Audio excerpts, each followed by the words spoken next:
Okay, so you're from Tucson, I am. and you said you went to Philadelphia. So why'd you leave and why'd you come back?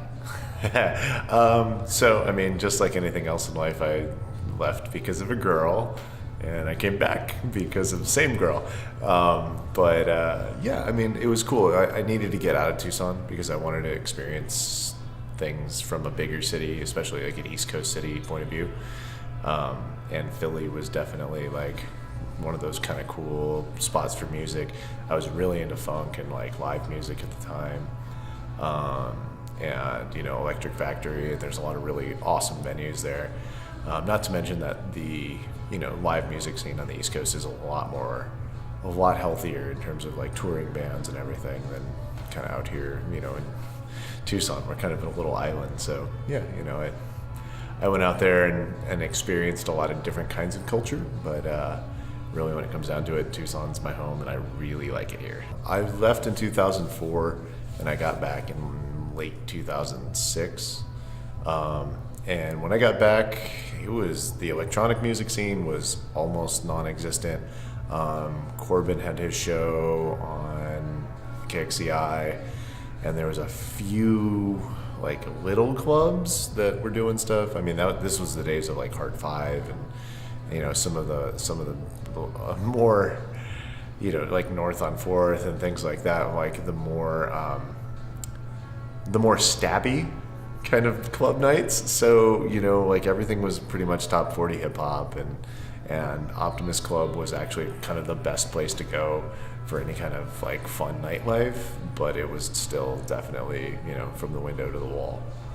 I'm just all about dedicating what I can to developing a healthy electronic scene here, and it's not just like EDM or techno or house or bass music. I don't really want to differentiate. I want to make sure that all of those subgenres and sub-scenes have a nice little sect within the community, but also that we have a nice healthy electronic scene within the community that it's not necessarily the same 20 people at every show you go to. So we started our little collective, and now we had our festival. So we have this kind of outreach to a little bit more in terms of like West Coast artists and national artists, and we're starting to attract them to our little venue, our humble little venue here in town that I hope can develop the way that a warehouse scene should. It's like a strongly independent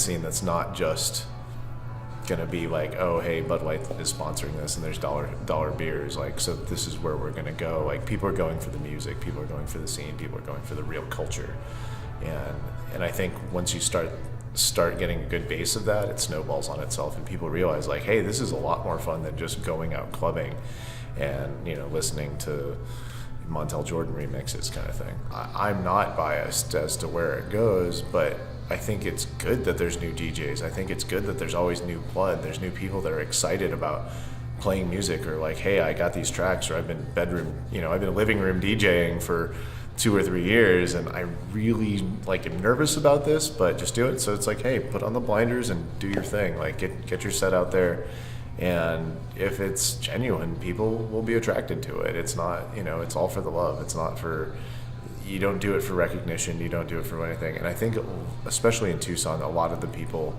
that are here definitely believe in that. It's like, hey, we just want to spread the love, want to spread the music, and I want people to feel the feelings that I get from this music, and I want to share that with other people.